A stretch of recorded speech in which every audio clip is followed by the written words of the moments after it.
আমি যখন বারবার কল করে ভালোবাসি, ভালোবাসি বলতাম, তুমি বলতে, "অতিভক্তি কিন্তু চোরের লক্ষণ।" তাই আমি অতিরিক্ত কথা বলা বন্ধ করলাম। আমি যখন কথা বলতে চাইতাম, সময় দিতে বলতাম, তুমি বলতে, "সময়ের দাম দিতে শিখো।" তাই আবেগ কন্ট্রোল করে সময়ের দাম দিতে শিখে নিলাম। আমি যখন তোমার একটা কল বা মেসেজের জন্য দীর্ঘ অপেক্ষা করতাম, তুমি বলতে, "বেশি আশা ভালো না।"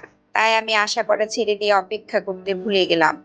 আমি যখন তোমাকে নিয়ে খারাপ স্বপ্ন দেখে সবার আগে ফোন করে তোমার খোঁজ নিতাম, "তুমি ঠিক আছো কিনা?" তুমি বলতে, "পাগলামিটা একটু কমাও।" নিজেকে তাই সুস্থ মস্তিষ্কের মানুষ হিসেবে গড়ে তুললাম।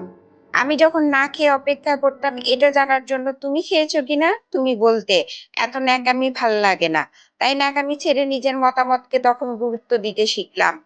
আমি যখন মন খারাপ করতাম তোমার অবহেলায়, তুমি বলতে, "এত দুর্বল কেন তুমি?" তাই মন খারাপ করা ছেড়ে নিজেকে শক্ত করে নিলাম।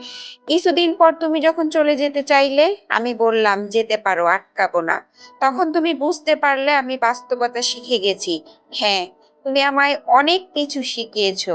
এর জন্য ধন্যবাদ। তবে তুমি হয়তো জানতে না, এই ন্যাকামিগুলা একটি সুন্দর ভালোবাসার ইতিহাস গড়ে তোলে।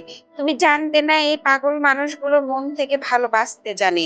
তুমি হয়তো জানতে না এই ছোট, ছোট আবেগগুলা থেকে ভালোবাসা তৈরি হয়। তুমি হয়তো জানতে না আমি ভালোবাসি বলে আমার অতি গুরুত্বপূর্ণ সময়টুকু তোমায় দিতাম। আজ আমিও একটা জিনিস তোমাকে শিখালাম। সময় থাকতে মূল্য দিতে শিখো।